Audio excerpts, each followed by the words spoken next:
बच्चों, कैसे हैं आप सभी। आई होप अच्छे होंगे।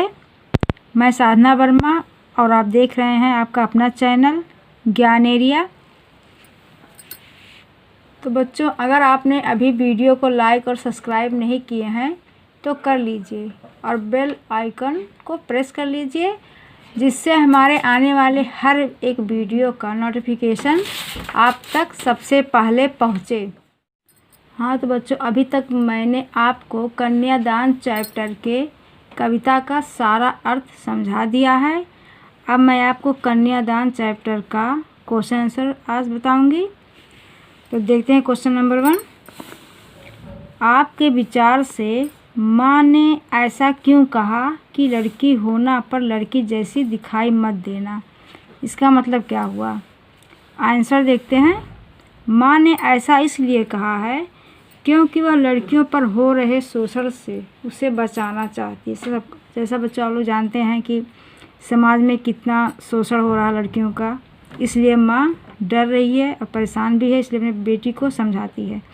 कोमलता और शालीनता लड़कियों के गुण होते हैं जिसे माँ बचाकर रखने को कहती है, परंतु साथ में ये भी कहती है कि इतना कमज़ोर भी मत बनना कि लोगों का अत्याचार तुम्हें सहन करना पड़े।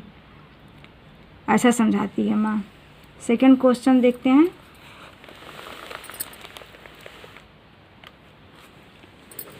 सेकंड क्वेश्चन है, आग रोटियां सेकने के लिए है, जलने के लिए नहीं। इन पंक्तियों में समाज में स्त्री की किस स्थिति की ओर संकेत किया गया है। खा है, माँ ने बेटी को सचेत करना क्यों ज़रूरी समझा। तो पहले हम का को देखेंगे कि आग रोटियां सेकने के लिए है, जलने के लिए नहीं। इसमें क्या संकेत किया गया है। इन पंक्तियों में समाज में स्त्रियों की कमज़ोर स्थिति और ससुराल में परिजनों द्वारा शोषण करने की ओर संकेत किया गया है।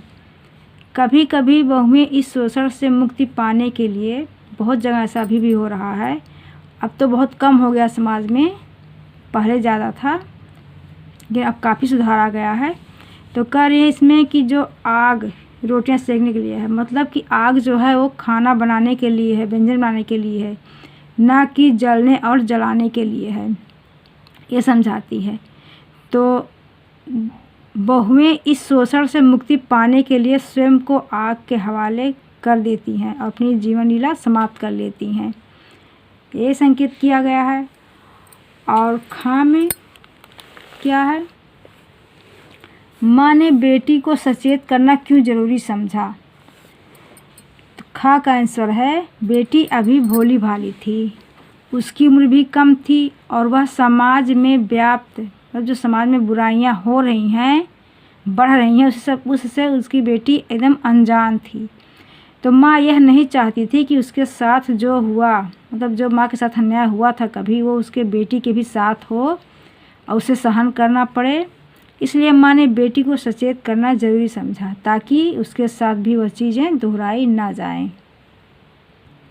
नेक्स्ट क्वेश्चन है, पाठिका थी वह धुंधले प्रकाश की, कुछ तुकों और कुछ लयबद्ध पंक्तियों की। इन पंक्तियों को पढ़कर लड़की की जो छवि आपके सामने उभर कर आ रही है उसे शब्दबद्ध कीजिए, मतलब शब्दों में उसको लिखिए। लड़की बहुत भोली भाली है, माता पिता के साथ रहकर उसने कभी दुखों का सामना नहीं किया। जब बेटी अपने माँ बाप के पास रहती है तो उसको कभी दुख का सामना नहीं करना पड़ता है, क्योंकि उसके माँ बाप ही उसको हमेशा खुश रखते हैं, ऐसा कभी होने ही नहीं देते हैं। समाज में हो रहे घटनाओं से वह एकदम अनजान है, घर के अंदर रहती है, बाहर तो कभी जाती नहीं, इसलिए उसको बाहर की दुनिया के बारे में कोई जानकारी नहीं होता है। उसे लगता है कि उसका आने वाला जीवन भी, मतलब जो शादी के बाद उसका जीवन शुरू होगा वह भी सुखद सपना जैसा ही होगा, मतलब बहुत अच्छा होगा। आने वाले बाधाओं का उसे ज्ञान ही नहीं होता है कि उसे दुखों का भी कभी सामना करना पड़ेगा। नेक्स्ट क्वेश्चन है, माँ को अपनी बेटी अंतिम पूंजी क्यों लग रही थी। इसलिए लग रही थी कि माँ अपनी बेटी के सबसे निकट होती है, जैसे फ्रेंड नहीं होते हैं ऐसे ही जैसे फ्रेंड्स से हम अपनी हर एक बात शेयर करते हैं, ऐसे ही बेटी भी अपनी माँ से सारी बातों को शेयर करती है। तो वो अपनी माँ के सबसे निकट उसकी बेटी होती है। वह अपने सारे सुख दुख अपनी बेटी के साथ बांटती है। वह उसे एक पूंजी की तरह पालती है और संस्कार देती है। बचपन से ही माँ अपनी बेटी को संस्कार देकर सींचती है। माँ का लगाव बेटा के साथ बहुत बढ़ जाता है, बेटी से बढ़ जाती है। इसलिए उसे विदा करते समय ऐसा लगता है मानो उसका सब कुछ जा रहा है। मतलब जो इतनी देर उसकी कमाई थी, जो बेटी थी उसकी, वो अब जा रही है। उसे अपनी बेटी अंतिम पूंजी के समान लगती है। यहाँ क्वेश्चन में बच्चों यहाँ पर माँ का लगाव बेटा लिखे ना, यहाँ पे बेटी रहेगा, इसको आप थोड़ा ध्यान दीजिए, बेटी यहाँ पे रहेगा, गलती से हो गया था। हाँ तो चलते हैं नेक्स्ट क्वेश्चन के पास। क्वेश्चन नंबर 5 है, माँ ने बेटी को क्या क्या सीख दी। तो यहाँ पर है, माँ ने अपनी बेटी को विदा करते समय निम्नलिखित सीख दी। पहला सीख क्या दी है, माँ ने बेटी को अपनी सुंदरता पर गर्व न करने की और प्रशंसा पर न रीझने की सीख दी। सेकेंड है, खुद को भोली और कमज़ोर मत दिखाना। माँ समझाती है अपनी बेटी को कि कभी खुद को कमज़ोर मत समझना, ऐसा मत लगे कि तुम कमज़ोर हो, खुद को दिखाई ना दे, नहीं तो लोग नाजायज़ फ़ायदा उठाएंगे। मतलब अपने आप को कमज़ोर दिखाई मत देना। तीसरा है, वस्त्र और आभूषणों के आकर्षण से दूर रहना, इन सब से दूर रहना, इसमें ज़्यादा ध्यान मत देना। चौथा है, अत्याचारों के विरुद्ध आवाज़ उठाना।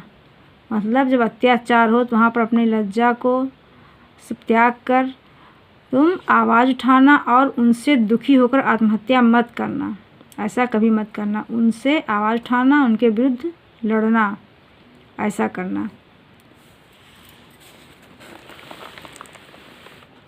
आखिरी है, आपकी दृष्टि में कन्या के साथ दान की बात करना कहाँ तक उचित है।